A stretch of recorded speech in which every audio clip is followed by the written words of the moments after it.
Previously, the story unfolds. Sung Jinwoo's incredible rise to S-rank hunter is now legendary. After a friendly sparring match showcasing his power against Ryuji Goto, a top hunter from Japan, a proposition was made. With smiles and perhaps hidden agendas, Ryuji suggested a Korea versus Japan hunter brawl. A friendly competition, of course, with Korea setting the stage and rules. Go Gun-hee, ever the pragmatic leader of the Korean Hunters Association, warmed to the idea, but with a condition. No mages, no hunters who can't throw a punch. We need to witness true strength.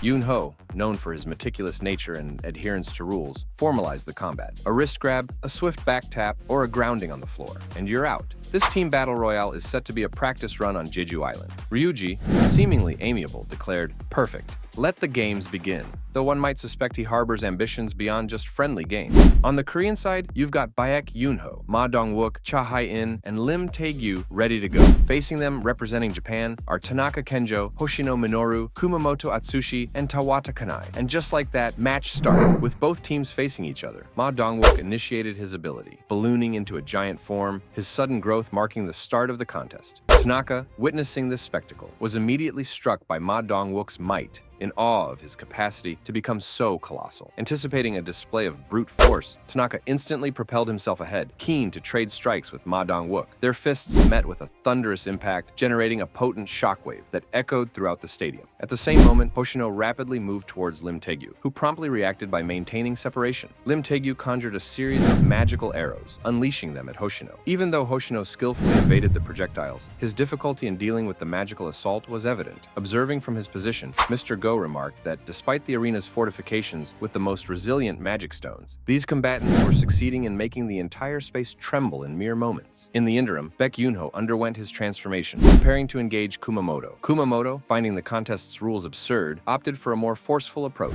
He initiated a surprise attack on Baek Yoonho from the rear, yet abruptly broke off, feeling uneasy and second-guessing his hunter's nature after the feigned assault. Baek Yoonho, sensing Kumamoto's initial murderous intent, was perplexed by his sudden withdrawal. Determined to escalate the fight, Baek Yoonho's hands began to radiate a white luminescence as his eyes sharpened, and he propelled himself at Kumamoto, claws bared. Kumamoto barely managed to avoid the incoming strike. Jongso, his eyes following the developing conflict, was taken aback, realizing his earlier skirmish was akin to child's play compared to the current raw intensity. A tremendous explosion suddenly echoed across the arena. Tanaka had overcome Dong-wook. Tanaka proclaimed his triumph in this trial of might. At that very instant, Taegyu was flung against the arena wall with incredible force, and Hoshino, appearing satisfied, announced his own victory as well. Yoonho's allies watched as Dong-wook and Taegyu were defeated. Now, Yoonho stood alone, facing 3 opponents. He surmised that the Japanese hunters had prioritized neutralizing him and Hunter Cha. Elsewhere in the arena, Tawata found herself trapped and disoriented by Hunter Cha's swift and unpredictable offense. Known as the Dancer, Hunter Cha employed her agility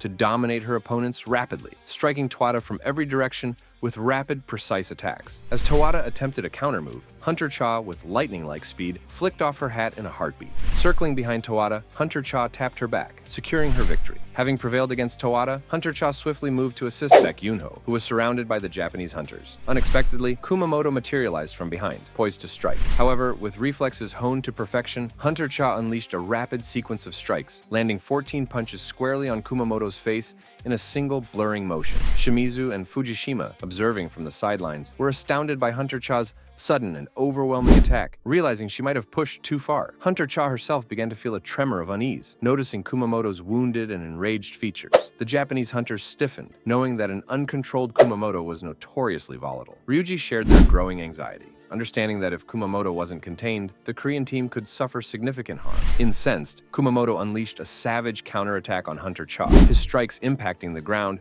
with such force that fissures appeared in the floor. Hunter Cha skillfully evaded, yet this time found herself cornered with limited escape routes. Kumamoto delivered a final earth-shattering blow that caused the entire area to shudder. Nevertheless, Jinwoo unexpectedly intervened, stepping in to shield Hunter Cha and effortlessly intercepting Kumamoto's powerful kicks. This further fueled Kumamoto's rage, but as he attempted to renew his assault, Jinwoo swiftly subdued him, slamming him down onto the arena floor. Ryuji was visibly surprised by Jinwoo's movements. They lacked the characteristics of a typical mage-type hunter's skill set. A strong curiosity to understand more began to form within him. In the aftermath, the training exercise concluded, with the Japanese team declared the winner. In his inner thoughts, Baek Yoonho felt a wave of disappointment wash over him, acknowledging the considerable difference in capability despite his utmost exertion. Shortly thereafter, Hanekawa approached Jinwoo to relay a message from Ryuji. Ryuji stepped forward and issued a challenge to Jinwoo for a duel. From Ryuji's intense presence, Jinwoo discerned his intent to assess his true strength. Jinwoo responded with a smile, which only served to amplify Ryuji's frustration, as if he interpreted it as mockery. Despite lacking complete confidence in his current abilities, Jinwoo recognized this as an invaluable opportunity to measure his own limits. And so, with the stage now set for a fresh showdown, the ramifications of the day's events hung palpably in the air, hinting at a significant power shift between the two teams.